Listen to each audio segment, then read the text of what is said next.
ఆపే దమ్ము నీకుందా? అక్కడ మాట్లాడతా కదా, ఆగండి ఒకసారి.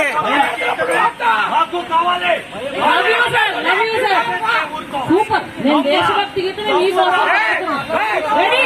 మీరు వినండి, కూర్చోండి. మీరు కూర్చోండి.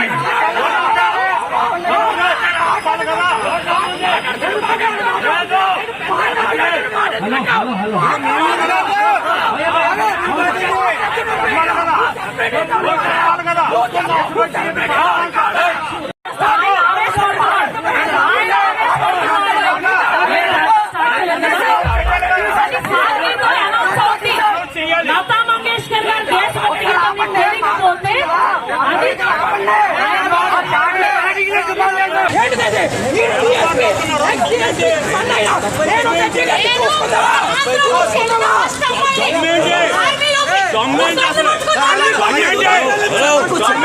ఏంటి బాగా వచ్చింది దాన్ని తీసుకెళ్ళి బాగా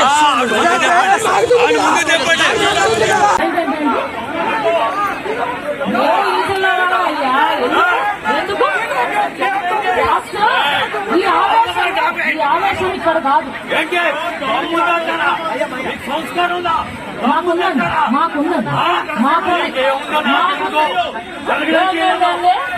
నువ్వు ఫస్ట్ ఇలా బయటకు వచ్చి ఆడ మాడేయండి గురువు. भारत माता के बोलो, भारत माता के बोलो, भारत माता के जय बोलो, भारत माता के. 46 మంది సైనికులండి. Ever so one of the soldier sir. మీరు కూడా సోల్జర్సే. 46 మంది చనిపోయారు బ్లాక్ డే అంటే. వీళ్ళు ప్రేమికుల దినోత్సవం చేస్తున్నారు.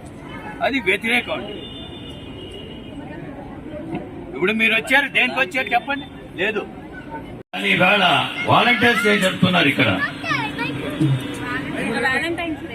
నిజమ్మా, ఆల్రెడీ అన్ని ఫొటోస్ మా దగ్గర ఉన్నాయి, లవ్ సింబల్ మార్క్స్ అన్ని ఉన్నాయి. కానీ ఈవేళ మనం తెలుసుకోవాల్సింది ఏంటంటే, మళ్ళీ ఇక్కడ కాపాడేవాళ్ళు, ఈ భారతదేశాన్ని, ఈ దేశాన్ని కాపాడేవాళ్ళు మిలిటరీ వాళ్ళు. ఇదే రోజు 46 మంది జవాన్లు దేశం కోసం మరణించిన రోజు. ఈ రోజుని వాలంటీర్స్ జరుపుకోకూడదని బ్లాక్ డేగా ప్రకటించింది ప్రభుత్వం. అది నేనో లేకపోతే ఇంకోరో కాదు. కానీ దాన్ని ఇంత సరదాగా జరుపుకోవడంలో అంతర్గతం ఏంటో మాకు తెలియట్లేదు. నిజానికి ఇది బ్లాక్ డే. మనందరూ వాళ్ళకి సెల్యూట్ చేస్తూ,